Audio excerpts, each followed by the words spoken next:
Philadelphia Eagles traded Carson Wentz. And yeah, I didn't make a video about this immediately.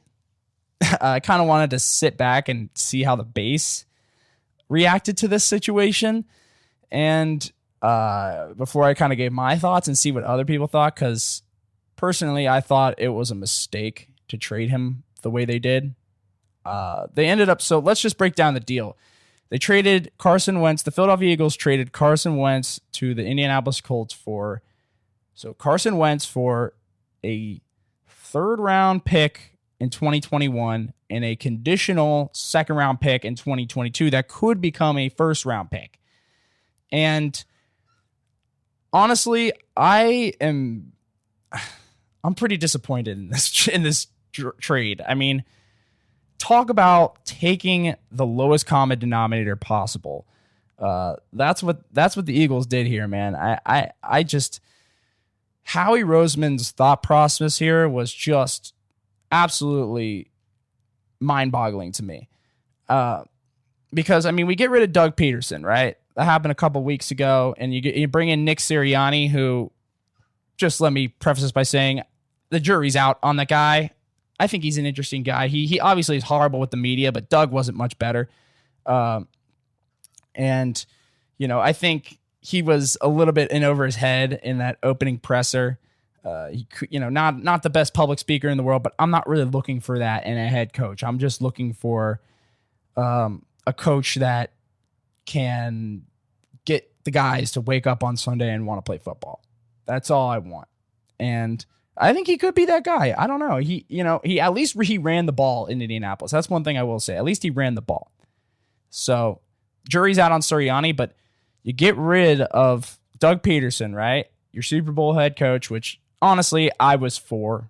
He was horrendous last season, play calling wise. It was hard to, it was hard to make excuses for him after a while. I was just like, this guy's got to go. And, that was kind of the sentiment amongst the fan base. So you get rid of him because a lot of people thought because of Carson Wentz. And they're like, well, Doug and Carson don't really mesh together, so get Doug out and we'll run with Carson, right? Well, then the trade rumors for Carson Wentz start boiling up over the past couple of weeks. Is he going to Chicago? Is he going to the Chargers? Is he going to or is he going to the Colts? So, there was a few teams, or the Patriots was another team I was hearing about a little bit, but mostly Bears and Colts was what it kind of narrowed down to. And the thing that just drives me insane is you let Frank Reich go to Indianapolis, then you get Indianapolis' entire coaching staff that was under Frank Reich to come be your head coaching staff. Your head coach was the offensive coordinator under Frank Reich, Sirianni, and the D coordinator was the defensive coordinator, I think, at Indianapolis, or he at least worked at Indianapolis. So you're just taking them, you trade off Frank Reich for them, and then you go and send your quarterback over there too. And not only do you send him over there, you send him over there for nothing. A third rounder and a possible first rounder, most likely second round. I mean, come on. What is the deal here with this team? Do we want to win? I mean, seriously, do they want to win? Because it sure doesn't seem like it. And I mean, then you're coming out and saying jury's out on Jalen Hurts. And it's like, okay, well, if Hurts isn't our guy, are we going to draft another quarterback now? That's kind of what it's looking like. It's a messy situation. And Howie Roseman, the thought process here, the value you get for a guy that was going to be the MVP in 2017. I mean, Carson Wentz was going to be that guy in 2017, man. He was that guy. He was the best quarterback in football. And I get it that you go on and, he gets hurt and a lot of bad things happen in between 2017 and now. I get that a lot of bad things have happened. Carson Wentz has lost a lot of value. I mean, last year he was the worst quarterback statistically in football. I get it. But at the same time, it's mind-boggling to me that we couldn't get more than a third rounder and a potential first, more looking like second round pick. I mean, that's the best we could get for a guy that was a MVP candidate. I don't know. And the problem with it is the timing as well. I mean, Howie dragging his feet for those, 2 or 3 weeks at the height of Carson Wentz's trade value. It's either like trade him immediately or wait till the middle of the season. Don't wait 2 or 3 weeks until he goes down in value and then trade him at his lowest value. Because the thing is, I bet Howie Roseman got better offers, over the past couple of weeks than the offer that he actually took. I bet he got better offers prior than the offer he ended up taking, because I bet he declined all those other better offers, expecting to get an offer that was even better than those, and instead he got an offer that's probably worse than all of those. So, I mean, just quite the negotiator that Howie Roseman is. And, I mean, the whole situation was handled so poorly, and now we're stuck with Jalen Hurts, who I like. Don't get me wrong, it could be a lot worse. But it's like, now are we riding with Hurts? Is he going to be our guy? Well, now they're saying, no, we're not, we're going to have a quarterback competition. And it's like, so does that mean we're getting another quarterback? We're going to get Justin Fields now, which is who I think we're going to draft. And personally, I love Justin Fields. I'm a Buckeyes fan. I absolutely love the kid. I think he's great. But I just don't think he's a great fit for our team. And to go and get another quarterback when you just traded away one, am I sounding crazy for thinking that's a little counterintuitive? I mean, it just, what they should do. Now, this is what I think they should do.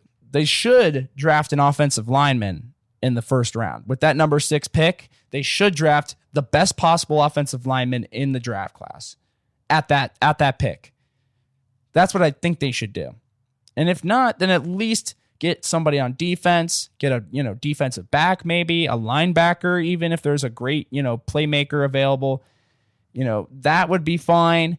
And even a receiver, as against that as I am, it'd still be better than getting another quarterback, because you're just, I mean, then it just, you look back at the last few drafts and you're like, what the hell? What was the point of this? Are we hitting the reset button now? Are we hitting are we rebuilding? Because that's what it looks like. And I mean, I think personally, if they're going to wait to trade Wentz, they should have waited until the middle of the season, when teams started losing a little bit of steam and needing a quarterback. When teams start getting desperate for a quarterback, that's when you trade Carson Wentz. You hang on to him. And I get he has an absurd contract. I get he had a horrible year last year. I get those things. I get that his value went down. So that's why if his value goes down like it did, don't just trade him. Don't just panic and trade him for the nearest available offer. Sit back and let teams come to you, in a sense, because everybody needs a quarterback, especially one that's as competent as Carson Wentz has been at times. I mean, despite how awful he's been last season, 2017, even 2019, I thought he had a good year. I don't even blame him for how bad the team was in 2019. I mean, we made the playoffs, but in sense of the team could have been a lot better. And, the receivers dropping balls and giving up big plays on the deep ball. I mean, you could go all day, but what it's going to take for this team to win, though, at this point, now that Carson Wentz is out, Pennsylvania is done, where do we go from here?